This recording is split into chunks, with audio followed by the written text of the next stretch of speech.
Welcome back, everybody. This is my 30-second update video where I take a look back at 10 past product reviews and let you know how the original video went, and also update you with anything that may have changed since my review was posted. Without further delay, let's get right to update number 32.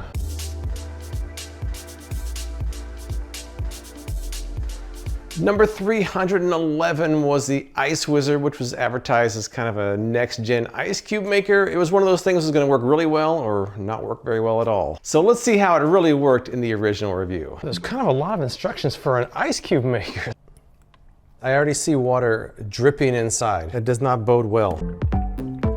I don't know when it's going to be full, and I'm feeling water pouring out the bottom. I might have to play with this a little bit before I actually try to demonstrate it. It's filling, but look how much it's going off the sides. What a mess, come on now. All right, after a considerable effort, I finally got both of them filled up. It's a terrible design. All right, I'll come back tomorrow and see how they look. I did get it filled. I did let it sit overnight. And it's stuck. Well, now this is all kind of wobbly now. Come on, man. Look, the side just came out. I'll leave that off, I don't care. Oh wait, I got an ice cube. The first cube has been created. It looks like I got some casualties here. I mean, the sides fell off. The top is no longer stable. See, now they're coming out easier. Okay, so I'm feeling it. Now no more is coming out. And this is already down to the bottom. I don't think I can turn it anymore. There is more ice in there. Wow, that did not make much ice at all. Look at this. That's half the ice cubes in my hand. So I have about enough ice cubes for 2 glasses of liquid, and that's about it. Sometimes you just need to go with the classic technology and not try to update things, make them more expensive and less useful. All right, so obviously I did not continue to use the Ice Wizard. In fact, I ranked it #1 worst product of 2020. Among all the products I reviewed that year, it was the bottom of the bunch. So in that respect, at least it did get some recognition. And I haven't seen ads for this lately. I wonder why that is.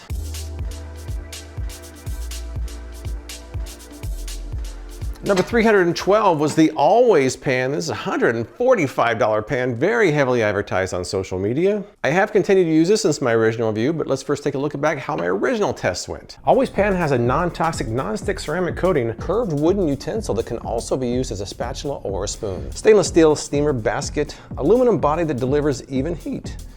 Modular lid that can let off steam or be locked in place. It features 2 pour spouts. It's a 10-inch pan, 2.6 quart capacity, 2.75 inches deep. The pan weighs 3 pounds, the lid weighs 1 pound, and it is compatible with induction stove tops. Let me see here. Oh, it just completely slides around. This nonstick surface is no joke. This is the real deal for sure. This handle on top, not hot at all. This handle over here, not really that hot. This handle, that's hot.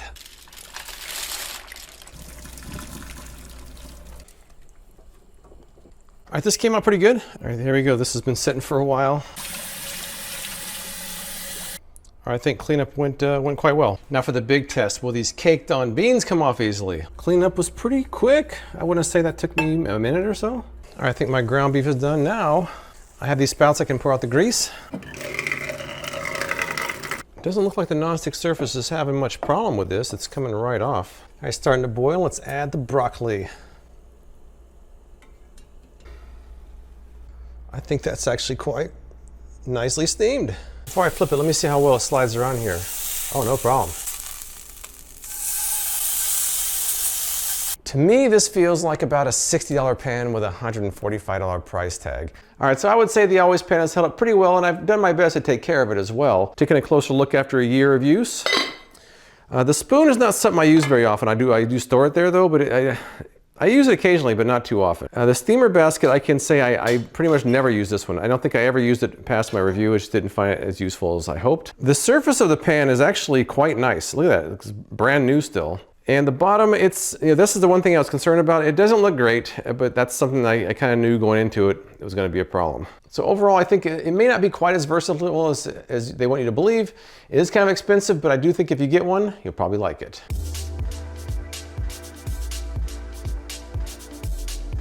Number 313 was Alien Tape, the ASEAN TV multifunctional tape, heavily advertised online and on TV. So I had a lot of fun putting their claims to the test, and here's how that went. Today I'm taking a look at the Alien Tape to see if it actually works. It supposedly works on brick, wood, drywall, glass, and stucco. Ugh. So far so good, but let's see how long it stays. So in the commercial they show them hanging pictures onto a wall, but they do note that that's a permanent solution. I think that's crooked. What happens if you do put a painting up on your wall and it's crooked and you want to readjust it? Sorry, the tape's already on the wall. Two different types of rugs here. I'm going to try to see if it can actually hold these in place.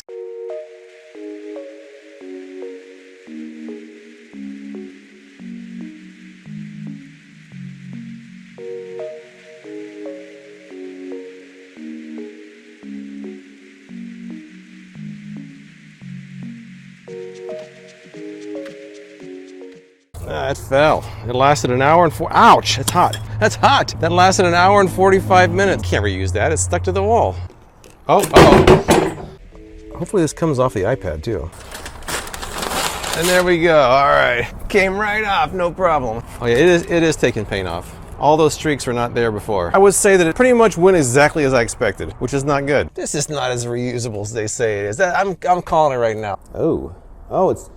It's taking the back of the rug off. Oh, that's not good. How can I reuse it when I've got the backing of the rug on there? You can't reuse that. For $6 to $10 per roll, depending on where you buy it, it's not better than a tried and true solution like a hammer and nail. So for obvious reasons, I did not continue to use the Alien Tape very much. I did use it a couple times in the house when I was doing some remodeling, and that was on surfaces that I didn't care if they got damaged. I don't think Alien Tape is completely without merit, but I do think that it's overhyped in some of the advertising.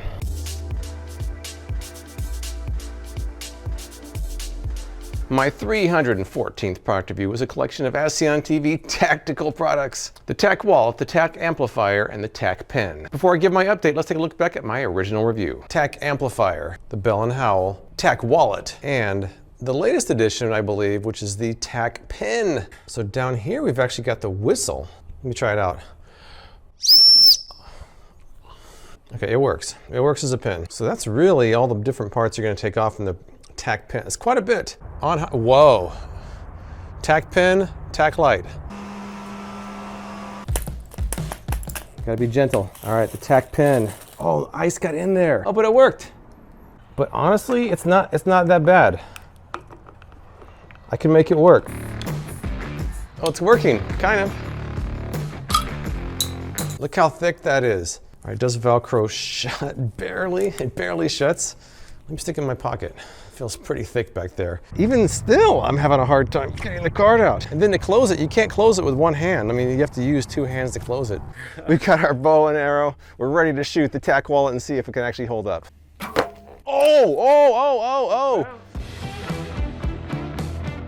It actually bounced off just like the commercial. I'm completely shocked. I don't hear anything. In fact, I hear less. Not so good. Oh yeah, all I hear is what I do hear is very mid-rangey and echoey, actually. I don't like having it just in one ear either. I don't know why they only sell you one. How discreet is that?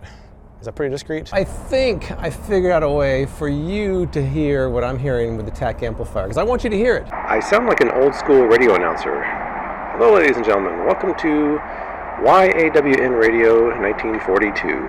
So to me, the TAC pen is something nice to have on hand, but the TAC amplifier and the TAC wallet really aren't that useful in my opinion.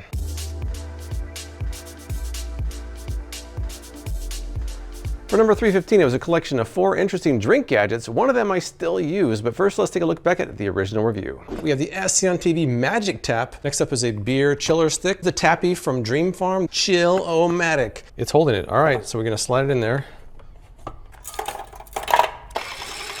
And we're off. Whoa, how interesting. All right, 1 minute exactly. Oh yeah, look at this. We're down to the 40s. This is the Tappy from Dream Farm. It's about $6. It goes over your tap and allows you to use it as a drinking fountain. Let me just put it over my tap and see what happens. All right, so far so good. Oh yeah, look at this.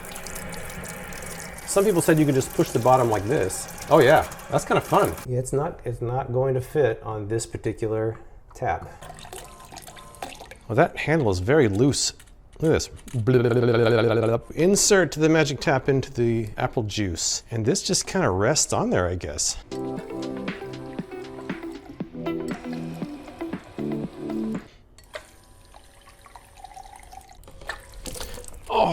I was pulling it out of the cranberry juice container, I bumped the trigger, and look at this, not good. This is the chiller stick. It's a simple device. You simply put it in the freezer, you put it in your bottle of beer, and it'll keep your beer cold. Completely room temperature bottle of beer, fresh out of the freezer.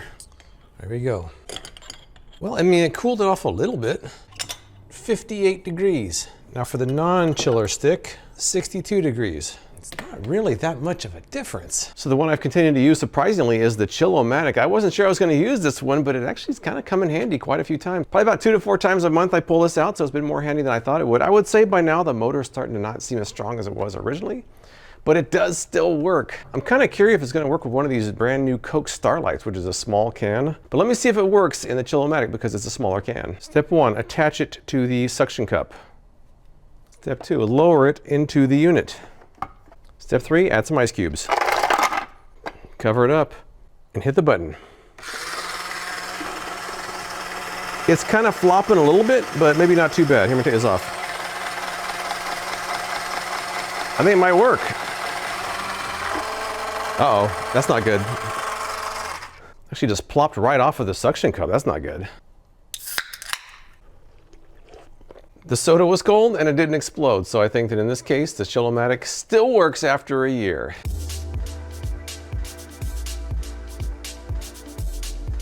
Number 316 was a collection of 3 ASEAN TV tech accessories, and 2 of them I still use. Let's first take a look at how the original review went.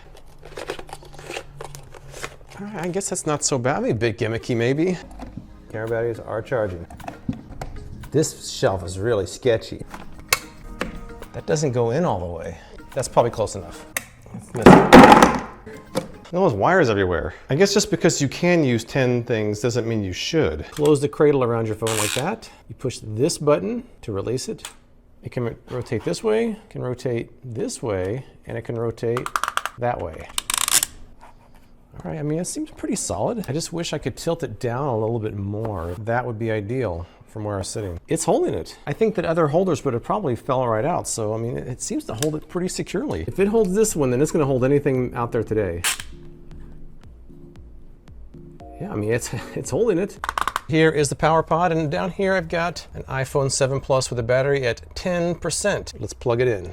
So I got a whopping 19% in 1 hour. That's not so impressive. I'd be good in a pinch, but it will not be something that you can really expect a full charge on. If you buy a power pod, you'll probably be disappointed. All right, so I do not continue to use the power pod for obvious reasons. The spin power I still use. It's off in a corner right now with a bunch of stuff plugged into it. I don't really use a spin feature. In fact, I don't think I've ever used a spin feature outside of my review. It doesn't seem like it seems a bit gimmicky to me. I actually kind of wish everything was facing the same direction. Sometimes it's kind of a pain to have to go around the sides there. It's a competent power strip, but I think the spin feature is a bit of a gimmick. The one I use the most is probably the desk call. I use that for short form content using my phone as more as a tripod rather than as a device to hold my phone to watch it or to conference call.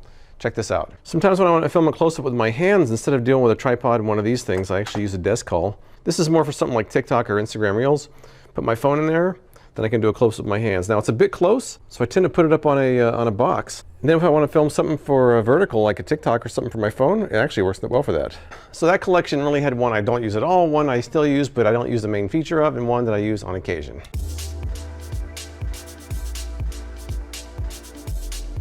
Number 317 was a collection of pillows that me and my twins all compared. Surprisingly, 3 of those are still in use, but first let's take a look back at how the original review went. Copperfit Angel Sleeper, the Coop Home Goods Adjustable Loft Pillow, the Sleepgram, this is the Pillow Cube, the Purple Harmony Pillow. First impression, it's kind of hard. I'll just soften it up like a meat tenderizer. I did not get a good night's sleep with the Angel Sleeper last night. I wanted to like it more, but I didn't. This is more cloud-like. There is a firmness to it, but not nearly as firm as the Angel Sleeper.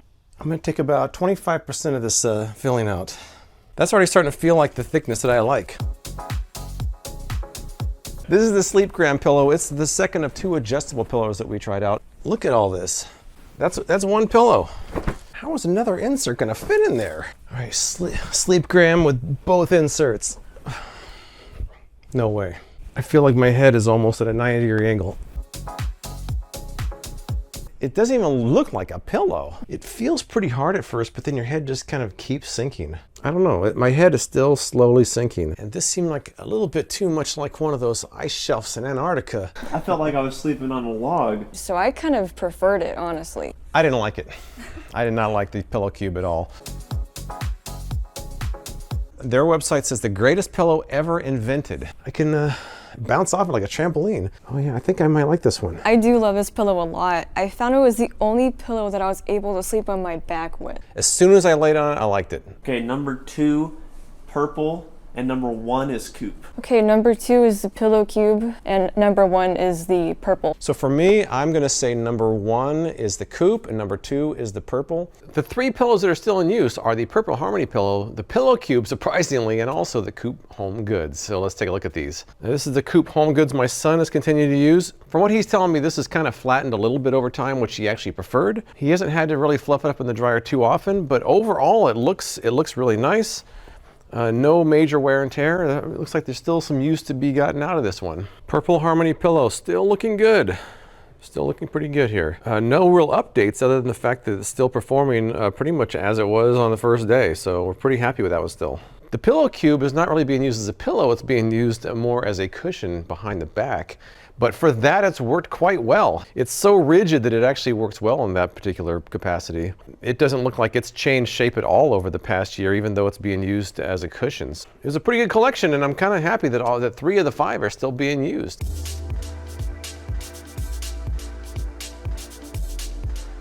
Number 318 was the Bionic Spotlight, which is a motion-activated solar-powered as seen on TV light. I thought it worked pretty well, but it had some limitations, like where you can place it around your house because it's solar-powered, and also because their instructions say to take it down in the winter. Well, I didn't take it down in the winter, and it's still up there.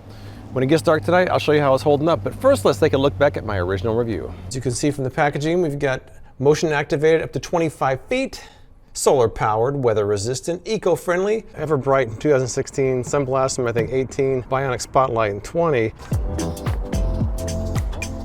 Seems pretty easy to adjust. It's actually quite adjustable. I noticed there's a red light that blinks in there like a fake security camera, which is kind of cool.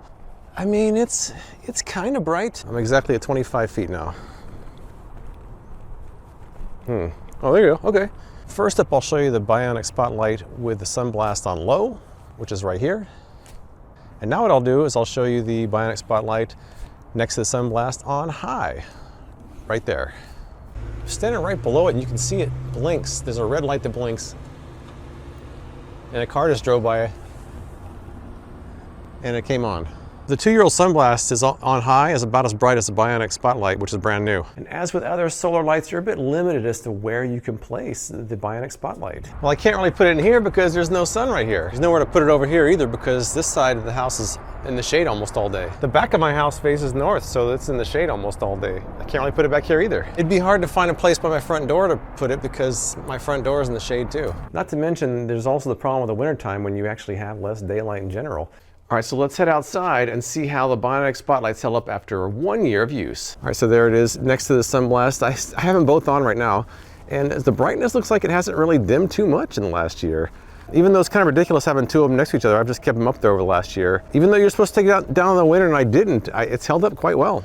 And the battery life seems like it's held up pretty well too, so I'm pretty happy with both of these.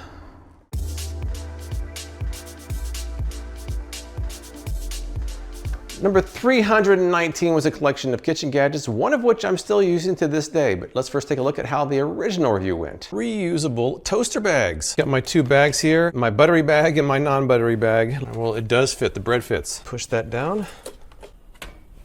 I do hear some crackling going on in there. What's interesting about this one though is that you don't even really have to use a spatula. You can just pick up the bag and flip it over. I'm gonna just try flipping the bag over and see what happens. The bread does look like it's been toasted. Oh yeah, look at this. Well, it looks like a nice grilled cheese sandwich. I think these adjust up and down for, yes, they do, for different size. Oh wow, that goes way up. And you slide the other side up. And it's kind of like that. That feels pretty sturdy. It's a very simple design, but it actually works quite well. You can use it to cool cookies, to dry your dishes, to protect your countertops. There's actually a lot of uses for it. You can actually roll it up. This is the only kitchen rack really that I've seen that expands like this. When you expand and put it over the sink, it's actually quite solid. Even though it rolls up this way, it's not going to give that way. The total rack can also be used as a trivet. You can use it as a drying rack. You can use it to wash off your vegetables and let them dry as well. Drain your noodles through there. Another use for the total rack would be to actually cool off cookies when they come out of the oven. If you buy the total rack, you will be happy with it. All right, so of those three products, the one that I use the most, surprisingly, is the total rack. I found it to be probably the most versatile of the bunch. I probably use it more as a trivet than anything else, although I have used it for other purposes as well. I should point out that when I first reviewed this, it was kind of hard to find. The only place I could find it was QVC, but since then I've actually seen it on the shelves at Target for about 20 bucks. So if you're looking for one, that'd be the place that I'd start.